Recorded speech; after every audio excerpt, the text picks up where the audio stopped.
Hey folks, David Frost, MyStrategicForecast.com. You're here for another episode of Common Sense Market Analysis. Today is Friday, the 13th, March 13th, that is, 2015. Looking at a daily chart of the SPY, and it was interesting. It's going to get interesting. So here's the deal, okay? Obviously we had a down day today, but last night's video I explained that the market had two unresolved targets that were not reached. One was higher and one was lower. And I'm going to go over to the E-mini contract because it's easier for me to show you. The higher target was up here at, no, that's the daily chart. Let me go to the hourly. The higher target was up here at about 2067, 68, 70 in that neighborhood, okay? And this morning we hit 2068.75. Okay, so that was satisfied, but it hit it a couple of times. For the last time, it was 5 o'clock in the morning.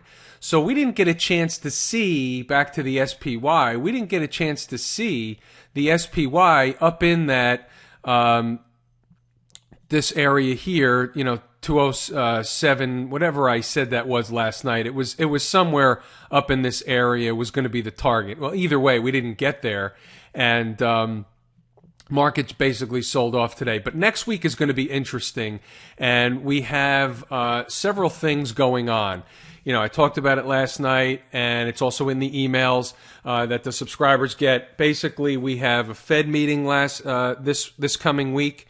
We have options expiration. It's a quadruple options expiration, quadruple witching. We have a vernal equinox on Friday, which is normally is a good indicator or a good signifier of a trend change in markets, a lot of markets. And I look for high volatility this week, and we still have an unresolved target on the downside. So what does that mean? Let's go back to the daily chart. So let's play out a couple of scenarios. This is the downside target on the daily chart. And by the way, it's not that far away. And by the way, it also... and I didn't show you this before, but I'll show it to you now. It's also signified by this trend line here, okay? And this trend line here, it's close enough, okay? This trend line here, a pierce of this upsloping trend line and a pierce of this trend line going across brings us down into that 203, 203.50, 203.75, 25 area. We'll call it 203 and change, okay? And I think that low is going to hold this week. And here's the best part, okay? You know where you're wrong, okay? Any close below 203 in earnest on a daily basis in the SPY, I'm wrong. And there's lower prices ahead. And the first target for lower prices is going to be the 200 period moving average down here, which by that time will be about, say, 200.50, okay? So... that's not that far away either. It's just another bad day in the market. So what I'm saying to you is that there should be a low found this coming week. Now remember, let's go back to the bigger picture. Let's put this in perspective, okay? No, I want the weekly chart. Let's put this in perspective, okay? We had let's get rid of this line for a second. We had a... weekly top a couple of weeks ago. Remember, I started saying it's this week plus 1 week. Well, it came in at the end of the plus 1 week, which was right here, okay, which was the week of the 27th of February. Okay, I said that was going to be a weekly top if it played out that way. The following week was last week. We were down. This week, we were down again. There's a high probability that next week will be down through this line at some point, but I think that that's going to mark a low for the markets. Now, on a weekly chart, the low at 204.14 from the week of February 13th. That's important, and it's not unusual for the market to pierce that low but want to close above it in the same week, which is next week. So we'll see. We'll see how it plays out. But I think we're going to find the low. I think there's going to be a lot of up and down reaction and action in the market. I think it's going to whip around. Let me just take a look at my notes, see what else I have in terms of numbers for you. That's just about everything I have, except one last thing I do want to make mention of is the IWM, or the Russell 2000 Index, because the Russell 2000 Index significantly outperformed the Dow, the S&P, and the NASDAQ. Okay, so again, risk assets tend to go into small caps, and risk assets tend to go into the NASDAQ. And today, it's not that they were going in, but they weren't coming out, and which is just as important in a time like this. So you can see where we're still beating up against the highs from back over here, and this market's strong. So that's another indicator that it's telling you that there is a bid underneath this market somewhere. We'll have to see how next week plays out, and I expect a low next week, and I expect a rally following that. So obviously the fact that this video is published, now I'm on record. We got a low coming this week, on record. Okay, let's move on to gold. So gold, it's trying to find a low. I don't know if it's going to find a low in here right now, but I do know that there are some higher prices indicated for this coming week. But unfortunately, the only price target I have right now is only $12 higher at 1170. We closed at 1158 today. It's only about $12 higher. But nevertheless, that doesn't mean there can't be higher prices from that point, but we'll have to see how it begins to behave. If you look at a longer-term picture, okay, if I look at even just a weekly chart of gold, you can see how we really just relentlessly came right off this top here. And by the way, we told you about this top too, remember? And then it just precipitously came down, and now we're into this double bottom area.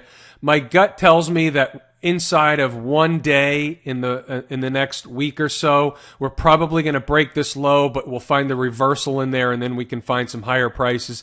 If that doesn't happen, then we just may be wrong, and there may be just lower prices for gold. But this week should be a telling week, and we should see one way or the other what gold's intentions are. Let's go to crude oil.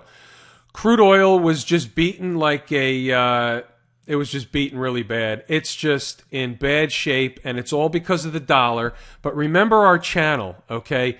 The channel here, and I said once this channel gives way, that's it, it's over. And the channel gave way the other day, and it's over. And so crude's come down another couple of dollars. That channel, the bottom of that channel was at almost $48, okay? Almost $48.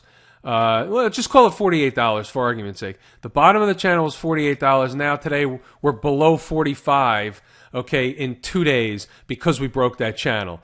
So that doesn't mean we're going to $20 in crude. In fact, I'm actually encouraged that we see these lower prices, because if we see more downward pressure next week, we're going to start looking for another interim low in the price of oil, and we're also going to be looking for an interim low in some of the energy sector stocks.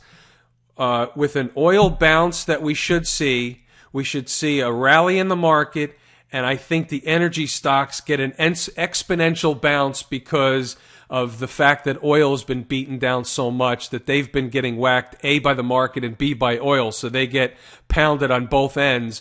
And I think that there's going to be a lot of upside momentum to be had in some of the energy sector stocks. So watch out for the energy complex. All right, let's take a peek over at the bond market. We'll look at the TLT. The TLT put in not a much day. It was basically up and down and basically finished relatively flat, down 27 cents. That's not much.